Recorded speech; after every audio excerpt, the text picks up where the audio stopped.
Ngango ko rero nge ndi God official doge niyiziye nyaho ati niyiziye kandi nimanukiye nta kumanuka kunda ko tugomba kuzamuka ibihe byose tukagera aho Uwiteka nyine yemera ko tugomba kugira. Imbere yacu dufite umutumirwa mwiza cyane, turaje tumuhereza umwanya atwibwire se ninde, ni muntu ki, bimeze gute, niki kimugenza muri social media, mu ruhando mpuzamuziki ni byinshi tubafite byinshi, murumva ko twapfunyikiye nyine byinshi bishoboka, kandi tugomba kubategurira buri kimwe cyose uko bwije nuko bukeye. Naho nge ndi God official.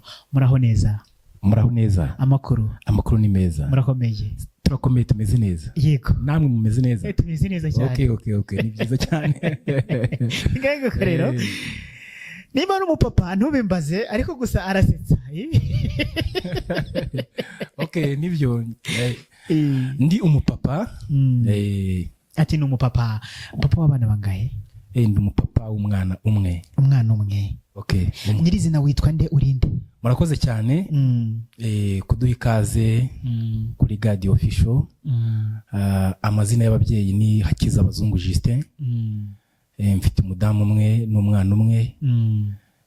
Ndi ku izina rya Papa El Matador. El Matador. Yes. El Matador. Papa El Matador. Muryi wa Muhanga, dukorera umurimo w'Imana kuri ADPR Gahogo kuri paruwasi. Ati niye mu mujyi wa Muhanga kandi nkorera umurimo w'Imana kuri ADPR Gahogo paruwasi. Reka nsuze abapasiri bose baho ngaho bahakora, bakomeze nyine bagubwe neza. Nyirizina gutangira gukora umurimo wawe mu mujyi hari Muhanga kuri ADPR wabitangiye ryari? Murakoze cyane. Ngewe nakijwe niga mu wa gatanu primaire. Byari bisekeje cyane, n'ubuhamya bukomeye cyane mu gukizwa kwanjye. Ntago ari kuvuga ngo nagiye numva ngo ijambo ry'Imana, numva basengera abantu, oya. Ahubwo ni ibintu bisekeje.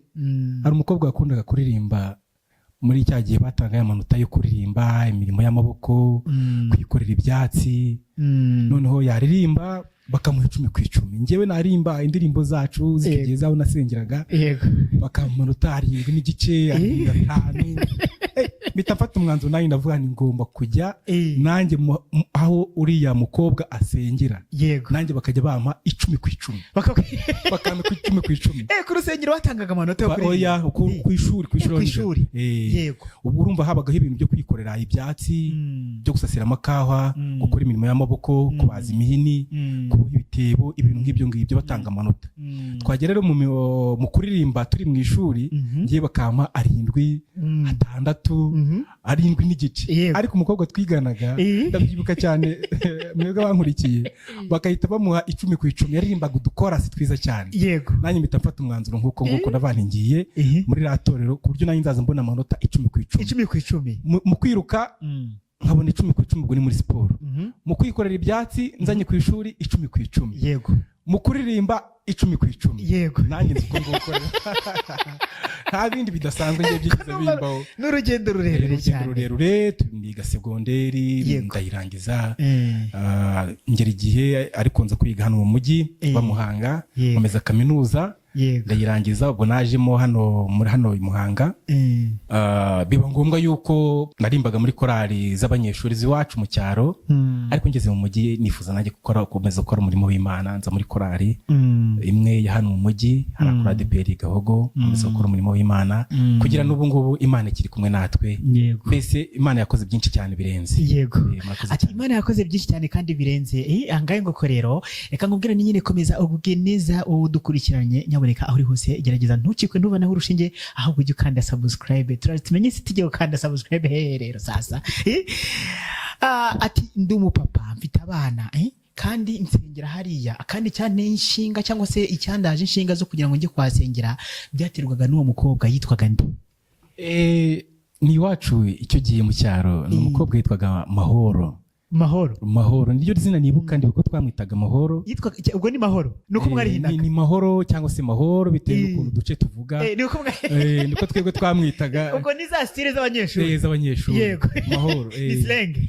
Ubwo rero birangiye gusa yakomeye we ntago yabashije gukomeza kwiga, yagiye kubaka urugo natwe dukomeza tujya mu mashuri ariko yandemyemo ikindi kintu cyiza cyane kugira n'uyu munsi ari undi turi kureba. Yabaye icyambo. Urabona ko kwitwara neza ukakora neza ukagira uburere bwiza, burya ngo uburere nabwo bukomoka ku babyeyi. Uko ni ukuri rwose. Uko biri kose n'ababyeyi be nabo bari beza. Ukongeraho n'inshuti nziza. N'inshuti nziza. Amen. Kano urakoze cyane. Mahoro rero turagusohoje. Aho uri hose nyaboneka gubwa neza, dore ko imyitwarire yawe yatumye nyine hava undi muntu udasanzwe. Uko ni ukuri. Turi kureba kano kanya. Hanyuma ugira gutya ati nanjye mbijemo. Mu by'ukuri mu kubizamo imbaraga twumvisha ahantu zaturutse.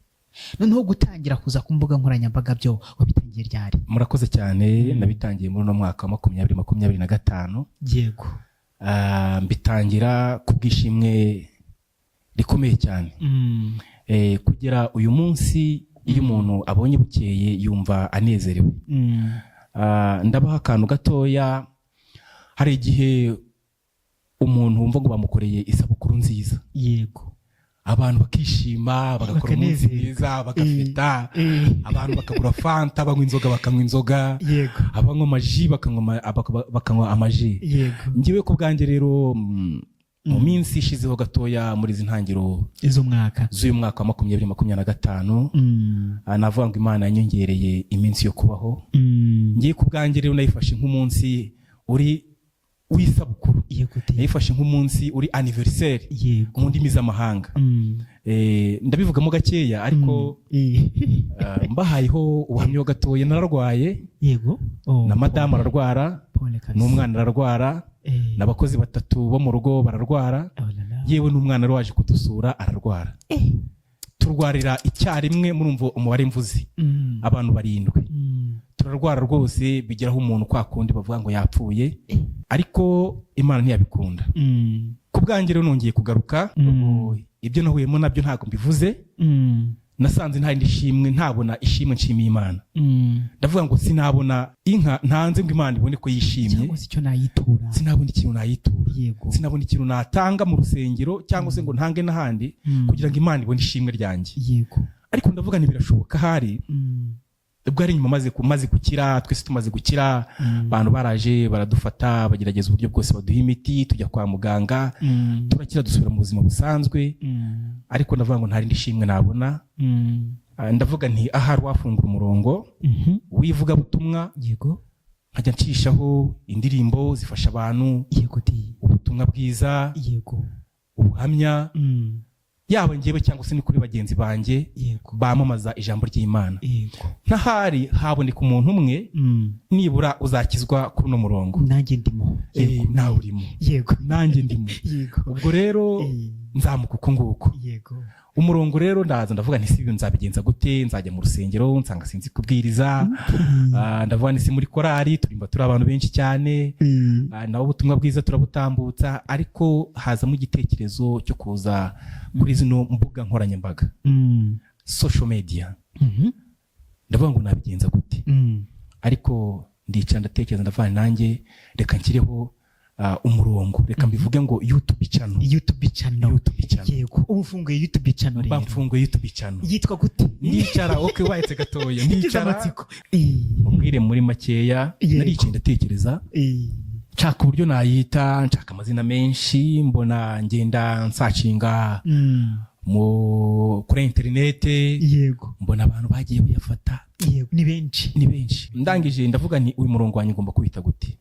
Ubwanjye nitwa Justin. Umwana wanjye yitwa Mark Justin cyangwa Mark Justin. Madamu yitwa Jeanne. Ubwo ndavuga nti umurongo Jeanne Justin, Mark Justin. Ubwo izina rimwe ni Mark Justin Jeanne. Wow. Ubwo ndangije ndavuga nti umurongo wanjye ngomba kubita Mark Justin Family TV. Wow. Mark Justin Family TV. Ugiye ukahita ukanda hano hejuru, uhita ubona ukandika muri YouTube channel, ukandikamo Mark, ni inyuguti ya ma nini, K gatoya, Justin igifaransa nuko tuvuga Justin icyongereza, Family TV. Uhita umbonamo ukabona turimo kwamamaza ubutumwa bwiza bwa Yesu Kristo. Ngaho rero nizere ko abari bafite amatsiko kumaza ngo Mark GT Family TV ni muntu ki cyangwa se ninde, murasobanukiwe uwari we ko ari umupapa nyine nuko byagiye bimugendekera urwara, hanyuma akimara kuremba aravuga ati nge ntacyo mfite natura Imana bite ntahani imvanye, reka byibuze nze mfungure YouTube channel ikubiyemo amazina y'umuryango wose. Nibyo yego. Muri uko kurwara ntabwo ngushaka kubikomozaho, kandi abantu twagize amatsiko, ubu dufite amatsiko uko hafashwe umuryango wose gufatwa. Tuzi ko umuryango ufatwa warozwe cyangwa se ibindi hari ukundi byagenze, ariko na mareri ishobora kuza ugasanga n'ubundi umuryango wose urafashwe. Wadupfundiriyeho gato tukamenya. Murakoze cyane. Muri make tuzagira tubiganiraho ku byagenze, gusa uyu munsi icyo nashaka kuvuga nuko baganirizaho n'uburyo twafunguye uno murongo wa YouTube channel ariwo Mark Justin Family TV. Abantu hirya no hino bajyaga bambaza ntago we turi kukubona, kandi turabizi neza ko YouTube channel ari yawe. Ese byagenze bite? Ariko bamwe turi kurebana mwebwe muri kano kanya. Hari inshuti zanjye hari inshuti zanjye bari muri Amerika, harimo Freddy Rwizigira, hari inshuti zanjye bari mu Bushinwa, inshuti zanjye bari muri Afurika hirya hagiye hatandukanye, hano hakurya ku inshuti zacu muri Uganda. Nagize inshuti rwose, izo nshuti ngize amatsiko, Imana izafashe nanjye nziboneho. Nibyo rero bagenda bambaza batese we ko tutari kukubona. Harimo n'abanyarwanda benshi cyane bagenda bankurikira, cyane cyane abaririmbyi turirimbana kwitorera aho nsengera, amakorali agiye atandukanye hano mu ntara y'Amajyepfo muri Kigali. Harimo abantu b'inshuti zanjye benshi cyane bagenda bambaza we kuko tutakubona, ariko naje. Yego ntabwo rero ati naje. Hanyuma Justin, hari ibigize by'imboga nkoranyambaga ni byinshi ndetse zikagira n'ibibi byinshi, ariko mu by'ukuri uravuga ati ngereka nze mu buryo bw'iyobokamana nshingiye ku mirimo. Hari korasi bagira ngo nshingiye ku mirimo yawe yewe Mana we, nshingiye ku mirimo yawe. Abandi bishakishirize, wowe ugira gutya uburaje ndaje. Ntabwo wigeze wumva ucitse intege umuntu w'umupapa kumubona muri runo rugendo arubatse afite urugo? Ntabwo mbese nta kantu kabanje kuzamo? Murakoze cyane kuba dukurikiye. Ibintu byose ntago ushobora kubikora ngo bibe 100% nk'uko ubishaka. Hagenda hazamo imbogamizi mu nzira umuntu arimo. Ndabaho urugero, iyo umuntu afashe urugendo avuye ahantu hamwe agiye ahandi, hari ahantu agera ugasanga haraterera, hari ahandi hantu ugera ugasanga hari mu ikorosi, hari n'ahandi hantu ugera ugasanga harashoka. Mbese haracuritse ndi ugacuri. Bivuge ngo mu nzira ducamo harimo ahantu hatambika, ahazamuka, ahamanuka. Iyo ugeze ahamanuka rero, cyane cyane ku bantu batwara imodoka, agaferi umuriro ukawugabanyaho gakeya. Wagera ahazamuka ugashyiramo vitensi y'imbaraga ugafata ku kariro, kandi nubwo ufata akariro kenshi. Nshatse kubabwira iki rero? Nshatse kubabwira ko aho bigeze kuri uyu munsi, kuri uyu murongo wacu ari wo wanyu, imbogamizi zigenda zibonekamo. Rimwe na rimwe tukagira ikibazo cy'ibikoresho, urumva ni ibintu umuntu ababonye bushyashya, batekereje bushyashya, umushinga batekereje bushyashya, atazi ngo biravahe ngo birajya hehe. Imbogamizi ntago zabura, ariko uko iminsi igenda iza tugenda tubona ibyiza, hamwe no gusenga Imana, hamwe n'abakozi b'Imana bagenda badufasha, haba mu kuramya no guhimbaza mu ijambo ry'Imana, no mu bundi bujyanama bugiye buza bagenda badufasha, kandi tubona ko umurongo turimo ni mwiza, kandi turabizi neza ko Imana izadushyigikira uko bwije nuko bukeye. Yego, ngo nta wakoreye Imana ngo wikorera amaboko, kuko byose nyine bimugendekera neza. Yesu ati nimunyizera gusa byose ibyo muzasaba byose ati muzabihabwa. Ariko nanjye nyingizamo gutya nkasoma Bibiliya, mwumva ukuntu iryoha, kandi ngo n'umutsima utera imbaraga, si byo se? Hanyuma Justin, umaze kudusobanurira gake, buriya mukanya maze no kwiga gutwara imodoka. Abantu bataza kugira ngo sinize, buriya nize umunyabwenge kandi afata kare. Ngango ko rero reka tugarukeho gatoya, sa nk'ugusubije inyuma aho gatoya. Uravuze ati nta bikoresho, ugasanga ibikoresho byabaye ikibazo, urugendo nyine gutera intambwe bikagorana. Ikikuraje inshinga kurusha ibindi byose ni ikihe? Urakoze cyane. Urugendo turimo, ikindaje inshinga kugira no munsi ni ukugira ngo ubutumwa bwiza bwa Yesu Kristo bwamamare ku isi yose, buve hano yego bugere hakurya y'igihugu cyacu cy'u Rwanda, bukwire muri Afurika yose, bugere i Burayi, bukomeze muri Amerika, isi yose buyikwire. Icyo nicyo kindaje inshinga, kandi ndifuza yuko hazagira abantu bakira Yesu nk'umwami n'umukiza, barebye cyangwa se bumvise ijambo ry'Imana rinyura kuri uyu murongo wacu wa Make Justin Family TV. Icyo nicyo kindaje inshinga. Ngango rero gukorera Imana bisaba imbaraga nyinshi, kandi Yesu akavuga ati umurikira niyiyange asiga ibyo byose hanyuma ze tugendane. Siko handitse se? Ubwo nimba mbeshye baze kunkosora muri komenti bambwira uko umurongo uvuga banawe dushyirireho. Kandi gukora kano kazi bisaba imbaraga za mikoro, nibyo bisaba no kwitanga, ariko uvuga gatoya kugira ngo ngufashe aho ngaho, hagati aho ngaho kugira ngo ngufashe. Abigishwa bigize babaza Yesu, baramubaza bati mwami, ko twagukurikiye twasize ibyacu, twasize abagore, twasize abana, twasize amatungo, twasize imirimo twahingaga tukeza, abandi twasize aho twajyaga tujya kuroba amafi, turabisiga ariko turagukurikira, mwami uzaduhemba iki? Ariko hari ijambo ryanije Yesu yabasubije, yarababwiye ngo icyambere nzabaha ubugingo buhoraho. Ariko ababwira irindi jambo ryiza, twagenda muri ino minsi rihumuriza abantu. Arabwira ati ariko mukiri mu isi nzabakubira inshuro 100. Imana ishimwe ku byo mufite, nzabakubira inshuro 100. Wowe nawe nukora neza ibyo Imana ishaka, Imana izagukubira. Buriya hari ikintu abantu bajya bibaza bakavuga ngo senga Imana irankubira gute? Byonyine kuramuka uhumeka umwuka w'abazima ni anniversaire nziza Imana ibiguhaye. Yego rata, ni inshuro imwe muri za zindi Imana ibiguhaye. Kubisubiramo babyumve neza. Burya kuramuka, burya ni inshuro Imana ibigukubiye muri za zindi Kristo yavuze. Akavugira abigishwa akavuga ngo nzabakubira inshuro 100. None se burya urashaka n'inshuro yindi? Hari n'izindi rero.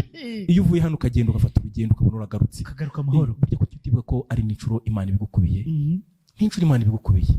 None se kuki tugenda mu modoka ugasanga imodoka yarenze umuhanda, ugasanga we yawe iragiye iragarutse. None burya iyo ugarutse ugira ngo burya n'imbaraga zabo wakoresheje, burya n'imbaraga z'Imana, burya nayo ni inshuro, burya mu nshuro Imana ibigukubiye. Amen. Nuko ndakavuga nti Imana ishimwe cyane. Ndumva mfashijwe. Turimo turagana ku musozo w'ikiganiro cyacu.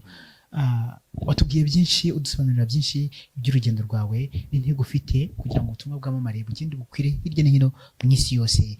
Twari tugeze ku ngingo ivuga ati bisaba imbaraga n'ibishoro gukora uyu murimo mwokagira Imana mwe wo ku mbuga nkoranyambaga. Wowe ni iki wakisabira abantu mu rugendo rwawe? Urakoze cyane.